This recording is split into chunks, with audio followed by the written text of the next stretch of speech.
Good morning, boys and girls. It's Mrs. Kirk. I'm really sad that we can't be together for a while, but we're going to make the best of it. We're still going to learn, and we're going to do our best to keep going with all the things that we've been learning in class and practicing them.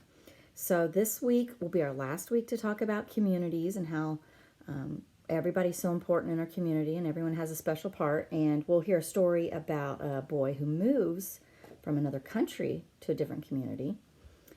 Sometimes the videos you get will be me talking. Sometimes they might be Mrs. McFarland because she's the virtual teacher and she makes a lot of videos too. So just make sure you listen carefully to her the way you do to me. So this week we have 3 new popcorn words I wanted to share with you. And the first one here is with. This is W-I-T-H, and this is a word you could sound out. W says W, I says I, and TH says the. So with. I would say Joe went to the zoo with his dad. Okay, and then our other word is me, M-E, me. I might say my brother drove me to school. So here's another name for yourself, like we learned I. And then the last word is interesting. This is one we could sound out. I'm going to cover up this here at the end. It's it, sit. But then if I add an S, it becomes sits.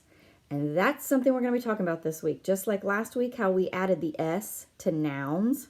Now this is crazy. This is going to be very confusing. So last week we added an S to nouns because it would be more than one. Like I would say my noun was dog. And if I had two of them, I would say dogs with an S.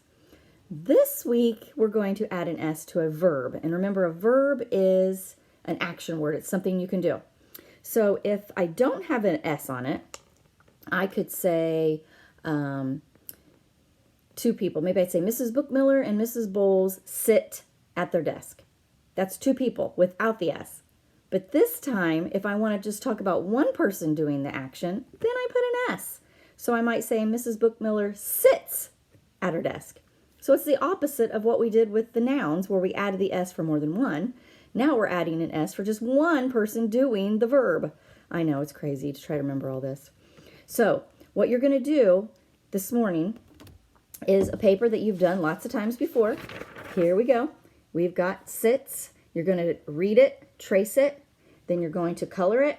You have to write it on the lines, write it in the boxes, and then go for a search and find sits. And then on the back, you're going to do the same thing with. Now, this won't be a front and back. This will be a PDF, and it'll probably, I'll go ahead and send it in 2 PDFs so that you can do both of them and send them back to me. Now, I will also send you another video for math time today. And then hopefully tomorrow we can schedule some Zooms that we can get together and see each other. All right? So have a great day. I'll see you later.